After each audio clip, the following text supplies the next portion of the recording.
모닝 좋은 아침입니다. 오늘 하루도 주님의 은혜가 주님의 사랑이 넘치는 하루 되고 또 그 사랑과 그 은혜로 말미암아 승리하는 하루 되시기를 소망하며 축복합니다.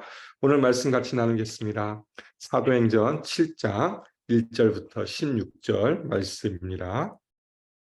사도행전 7장 1절부터 16절 말씀입니다. 대제사장이 이르되 이것이 사실이냐? 스데반이 이르되 여러분 부형들이여 들으소서. 우리 조상 아브라함이 하란에 있기 전 메소포타미아에 있을 때 영광의 하나님이 그에게 보여 이르시되 내 고향과 친척을 떠나 내가 내게 보일 땅으로 가라 하시니 아브라함이 갈대아 사람의 땅을 떠나 하란에 거하다가 그의 아버지가 죽음에 하나님이 그를 거기서 너희 지금 사는 이 땅으로 옮기셨느니라.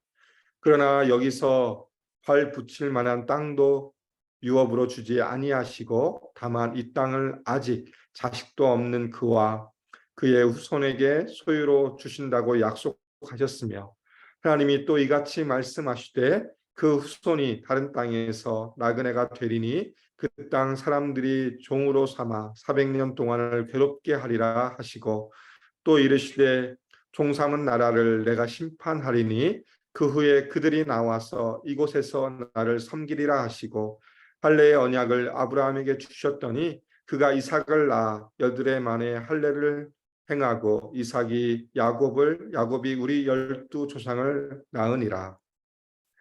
여러 조상이 요셉을 시기하여 애굽에 팔았더니 하나님이 그와 함께 계셔 그 모든 환난에서 건져내사 애굽 왕 바로 앞에서 은총과 지혜를 주심에 바로가 그를 애굽과 자기 온 집의 통치자로 세웠느니라.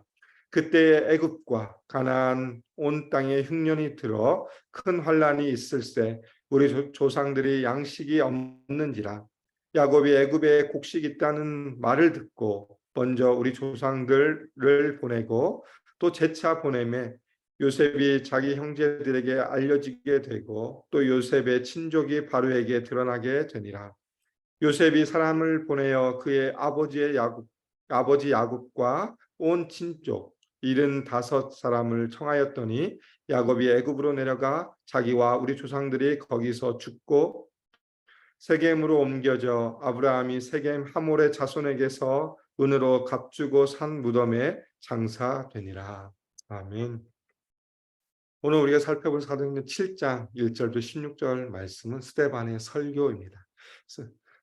이 설교에 앞서서 6장의 내용을 잠깐 살펴보겠습니다. 스데반이라는 사람이 등장합니다. 6장에 보면 그 헬라파 유대인과 히브리파 유대인 사이에 갈등이 있었을 때 그것을 해결하기 위해서 세웠던 사람 중에 한 사람이 스데반이었고 이 스데반인 헬라파 유대인으로서 두 가지 특징을 보여줍니다. 첫 번째는 은혜와 권능이 충만한 사람이었다라고 설명하고 있고 그로 인해서 그는 기사와 표적을 행하는 사람이었고 두 번째는 지혜와 성령이 충만한 사람이었다. 그래서 말로는 누구나 감당할 수 없을 만큼의 말의 능력 있는 사람이었다라고 6장에서 설명해 주고 있습니다.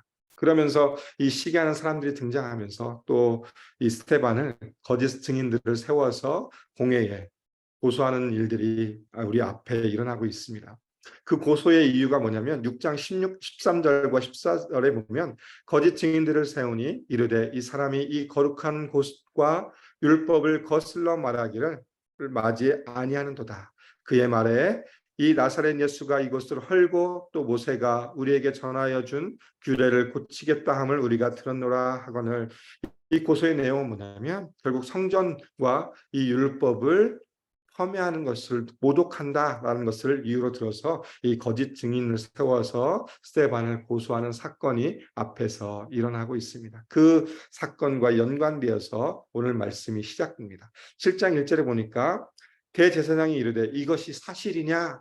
이제 공회 앞에 끌려온 스데반에게 이 대제사장이 묻습니다. 이것이 사실이냐? 내가 내 입술을 통해서 성전을 모독하고 율법을 모독했느냐라고 그 고소의 내용을 확인하는 것으로 시작합니다. 그러면서 스데반이 2절부터 시작해서 53절이라는 긴 설교를 한 모습을 보여주고 있습니다. 스데반의 설교는 두 가지 특징이 있습니다. 첫 번째 특징이 뭐냐면 아브라함부터 시작해서 솔로몬 시대까지 이스라엘 역사를 이야기하면서 자신의 이야기를 하고 있습니다. 두 번째 특징이 뭐냐면 이 스데반의 설교를 통해서 보여주는 것은 자신의 변호, 자신이 무죄하다는 것을 변증하거나 변호한 것이 아니라 구약 성경에 예언된 예수 그리스도를 증거하기 위해서 이 설교를 하고 있다는 것입니다.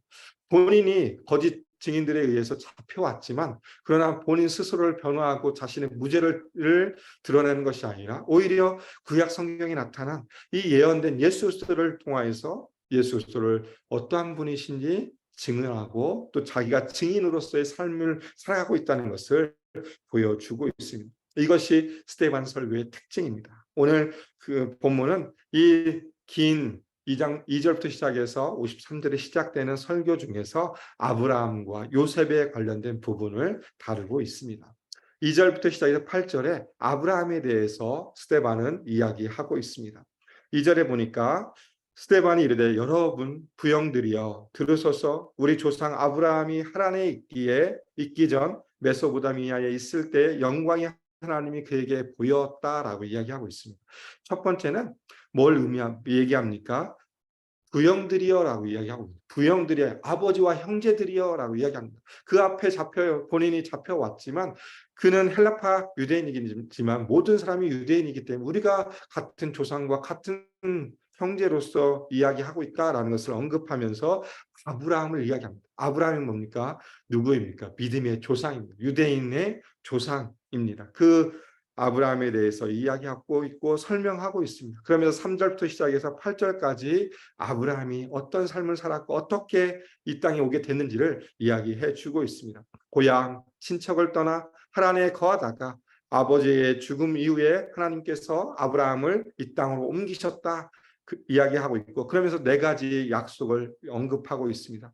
이 땅에 소유권이 없는 상태에서 발붙일 만한 땅도 없고 유업도 없는 상황 가운데서 하나님이 이 아브라함에게 어떤 걸 이야기합니까? 이 땅을 그와 그의 후손에게 소유로 주시겠다 약속하셨다라는 그 약속을 언급하고 있고 두 번째는 후손이 다른 땅에서 나그네가 되고 그 땅 사람들의 종이 되어 400년을 섬길 것이다. 그것을 다시 언급하고 있습니다. 창세기 15장 13절과 14절에 나타난 그 말씀을 인용하여서 스데반은 이 아브라함이 이 땅에 왔고 그러나 이 땅에서 정착하지 못하고 후손들이 다른 땅에서 나그네가 되어서 그 땅의 종이 되어 400년을 섬길 것이다 라는 이야기를 하고 있고 또한 세 번째는 무엇을 이야기합니까? 종삼은 나라를 하나님이 심판하시겠다. 그래서 그들이 그 땅에서 나와서 이곳에서 나를 섬기리이다라는 이야기를 또 한 번 하고 있습니다. 그것이 7절의 말씀이고 마지막 8절을 통해서 하나를 더 이야기하고 있습니다. 무엇입니까? 할례의 언약을 이야기하고 있습니다. 할례의 언약을 아브라함에게 주셨더니 그가 이삭을 낳아 여드레 만에 할례를 행하고 이삭이 야곱이 우리 12조상을 낳으니라. 이 할례의 언약이죠. 이 언약의 표징으로서 할례를 주셨는데 그 언약을 언급하고 있습니다. 창세기 17장에 나타난 그 이야기를 다시 한번 스데반 언급하고 있고 그러면서 이 할례의 언약이 가지고 있는 특징이 뭐냐면 구별되다. 이 육체의 그 할례를 통해서 우리가 다른 사람들과 다른 새로운 민족이다. 새로운 사람들이라는 것을 보여주고 있습니다. 언약의 표징으로서 구별되고 있고 새로운 정체성을 부여해 주는 것으로서 이 할례의 언약을 언급하고 있습니다. 우리가 하나님의 백성이다. 우리는 이 새 땅에 살아가지만 우리가 하나님의 자녀로서 하나님의 백성으로서 하나님이 만드신 민족으로서 살아간다라는 것을 할례의 언약을 언급함으로 스데반은 강조해 주고 있습니다. 그런데 오늘 스데반이 언급한 아브라함의 이야기를 살펴보면 창세기에 나오는 부분과 약간 다르게 나타납니다. 하나님이 부르시는 사건도 약간 다르게 기록되어 있고 또 여러 가지 그 설명하는 부분에서도 조금 뉘앙스가 다르게 설명하는데 그러나 이것이 어떤 이 스데반은 이것을 아브라함을 언급하는 이유가 궁극적인 목적은 무엇이냐면 여기에 있습니다. 뭐냐면 아브라함이 이주를 통해서 이스라엘이 하나의 민족으로 형성된 것은 아브라함이 어떤 인간적인 능력이 아니라 처음부터 하나님의 뜻과 계획 그리고 하나님의 섭리, 그 역사 가운데 이루어졌다는 것을 이야기하고자 아브라함을 언급한 것입니다. 스테반이 창세기가 다르게 좀 언급하고 있지만, 그러나 그 언급의 중요한 건 뭐냐면, 우리가 하나님의 백성 유대인이 된 것은 아브라함이 어떤 뜻이 있어서가 아니라 하나님이 처음부터 그 모든 것을 이끌어 가시고 하나님의 뜻과 계획과 섭리와 역사 가운데 이 모든 것이 이루어졌다는 것을 강조하고자 아브라함을 언급하고 있다라고 이야기하고 있습니다. 그러면서 두 번째, 요셉의 이야기를 언급하고 있습니다. 9절부터 시작해서 16절에 요셉의 이야기를 언급하죠. 여러 조상이 요셉을 시기하여 애굽에 팔았다. 여기서 여러 조상은 누구입니까? 야곱의 11 아들이죠.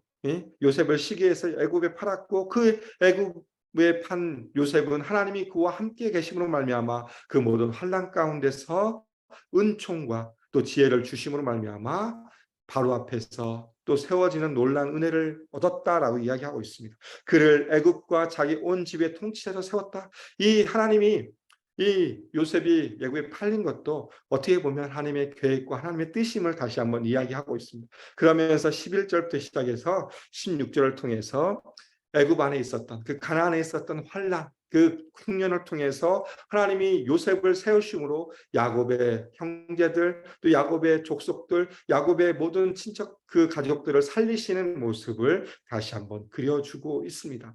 13절에 보니까 또 재차 보냄에 요셉이 자기 형제들에게 알려지게 되고 또 요셉의 친족이 바로 이게 드러나게 되니라. 요셉이 사람을 보내어 그의 아버지 야곱과 온 친족 75을 청하였더니 이 고난과 아픔 가운데 있고 정말 힘든 상황 가운데 있는 이 환난 가운데 있는 이 야곱과 75명의 사람들을 요셉은 초청합니다. 그러면서 그가 그 애굽의 땅에서 봉양하는 모습을 통해서 이스라엘 백성을 유지시키시고 지키시는 모습을 보여주고 있습니다. 그러면서 하나님이 이 모든 것 가운데 무엇을 보여주고 있습니다. 하나님은 구원의 주권과 섭리를 보여주고 있다. 이 요셉의 이야기를 통해서 스데반은 이야기해 주고 있습니다. 그러면서 이 요셉의 모습을 통해서 은연중에 예수 그리스도의 그림자를 보여주고 있습니다.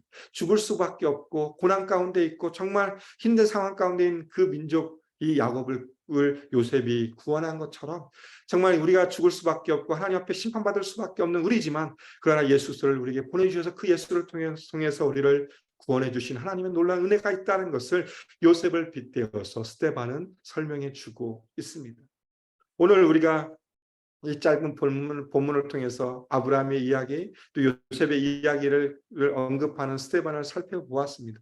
그러면서 우리는 하나를 생각해 봤으면 좋겠습니다. 첫 번째는 무엇이냐면 이 스데반이 설교한 그 내용, 또 우리가 지금부터 시작해서 내일 또 모레 3일에 걸쳐서 스데반 이야기를 다룰 테인데, 그 모든 것 가운데 가장 중요한 건 뭐냐면 우리가 이 유대인으로 살아가는 것은 우리의 능력과 우리의 힘이 아니라 하나님의 주권과 하나님의 뜻이다라는 것을 언급해 주고 있습니다. 우리가 하나님의 백성이 된 것은 우리가 잘나서 우리가 어떤 능력이 있어서가 아니라 하나님의 계획하심을 따라서 믿음의 조상 아브라함을 부르시고 그에게 땅을 허락하여 주시고 또 모든 약속을 통해서 지금까지 인도해 주신 분이 하나님이시다 라는 것을 언급해 주고 있죠. 그런 것과 마찬가지로 우리가 이 땅을 살아가면서 우리가 하나님의 자녀가 된 것 자체가 바로 하나님의 은혜라는 것을 다시 한번 언급해 주고 있습니다. 우리에게 어떤 능력이 있어서 우리가 어떤 힘이 있어서 죄의 문제, 그 구원의 문제를 해결할 수 없지만, 그러나 하나님이 우리를 사랑하셔서 예수 그리스도를 보내주시고 그 예수 그리스도를 통해서 우리가 그 예수를 믿음으로 말미암아 구원을 얻게 하고 십자가의 능력을 통해서 하나님의 자녀가 되게 해주신 것 자체가 하나님의 은혜임을 다시 한번 이야기해 주고 있습니다.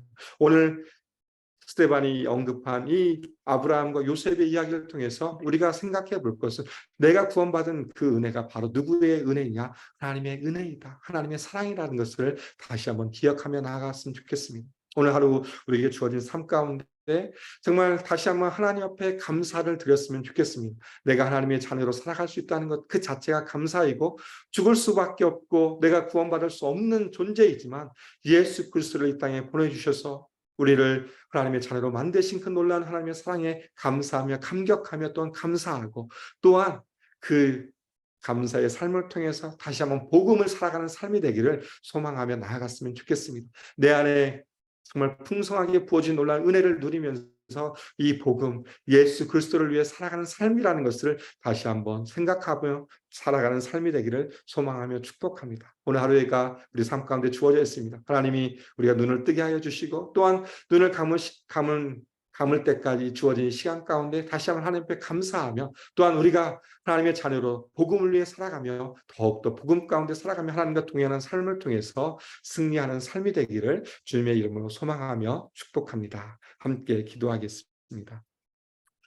하나님 감사합니다. 오늘 또 우리에게 귀한 말씀을 허락하여 주시고 또 오늘 스테반의 설교를 통해서 그가 자신의 가지고 있는 어떤 무죄를 항변하고 또한 변증하고 변호하는 것이 아니라 오히려 그 모든 수많은 사람들을 향하여서 예수 그리스도를 증거하기 위해서 애쓰고 수고하는 모습을 살펴보았습니다. 그러면서 아브라함과 요셉을 언급하여서 이 모든 것이 하나님의 뜻과 하나님의 계획과 하나님의 섭리와 하나님의 역사 가운데 있음을 이야기한 것처럼 정말 다시 한번 우리가 이 자리 가운데 나아가는 것이 또 우리가 예수 그리스도의 은혜를 말미암아 하나님의 자녀가 되었다는 것이 놀라운 하나님의 은혜임을 다시 한번 기억하며 살아가는 삶이 되게 해주시고 주어진 우리의 하루의 삶을 통하여서 하나님 앞에 더 감사하며 또한 우리를 위해 땅에 오신 예수를 더 깊이 묵상하며 예수를 위해 복음의 삶을 살아갈 수 있도록 오늘 하루도 우리와 함께해 주시며 성령께서 함께해 주심으로 말미암아 넉넉히 승리하는 삶을 살 수 있도록 인도해 주시며 함께하여 주시옵소서. 그로 인하여서 하나님 우리의 삶의 모습을 통하여서 하나님의 나라와 하나님의 의가 드러나는 귀한 하루의 삶이 될 수 있도록 주님 인도해 주시며 축복하여 주시옵소서. 주님 감사합니다. 예수님 이름으로 기도드립니다. 아멘. 이 시간 우리 합심으로 같이 기도하겠습니다. 오늘 말씀을 기억하시면서 하나님이 아브라함과 요셉을 통해서 보여주신 놀라운 은혜 또 그 모든 뜻과 계획을 다시 한번 기억하시면서 나를 하나님의 자녀로 부르신 놀라운 그 은혜에 다시 한번 감사하는 하루가 되게 해달라고 그 믿음의 결단과 또한 복음을 위해 살아가는 삶이 되게 해달라고 믿음의 결단을 올려드리는 기도를 먼저 드리고 두 번째는 회복을 넘어 부흥으로 우리에게 표어입니다. 올해 한 해 정말 다시 한번 우리가 믿음 가운데 또 주의 말씀 가운데 회복을 넘어 부흥을 경험하는 우리 공동체가 되게 해주시고 또 그로 인해서 예수 산책의 비전, 말씀과 제자와 미션의 공동체를 아름답게 이뤄가는 귀한 공동체가 되게 해달라고 기도 부탁드리겠습니다. 세 번째는 이번 주 수요일부터 시작되는 우리 유스 수련회를 위해서 기도 부탁드리겠습니다. 오늘 이번 수련회를 통해서 우리 유스 아이들이 예수님을 인격적으로 만나고 그들의 삶이 예수님 앞에 붙들린 자의 삶을 살아갈 수 있는 놀라운 은혜가 넘치는 수련이 될 수 있도록 또한 이 수련을 준비하고 애쓰는 모든 우리 목사님부터 시작해서 모든 교사들 가운데 함께해 주시고 강사로 오신 목사님의 그 말씀 가운데 하나님께서 함께 달라고 우리 유스 수련을 위해서 기도 부탁드리고 또 다음 주부터 있을 썸머 캠프를 위해서 기도 부탁드리겠습니다. 마지막으로 남아공에서 성비하신 우리 강명원, 이희주 선교사님 모든 또 사역 가운데 하나님의 은혜가 넘치게 해주시고 특별히 체류 비자 가운데 하나님의 은혜가 넘쳐서 그 모든 것들 잘 해결될 수 있도록 위해서 기도 부탁드리겠습니다. 또 목장에서 후원하고 기도하는 선교사님을 기도해 주시고 우리 투병중의 성도님들을 위해 합심으로 기도하고 일상의 삶으로 나아가겠습니다. 함께 기도하겠습니다.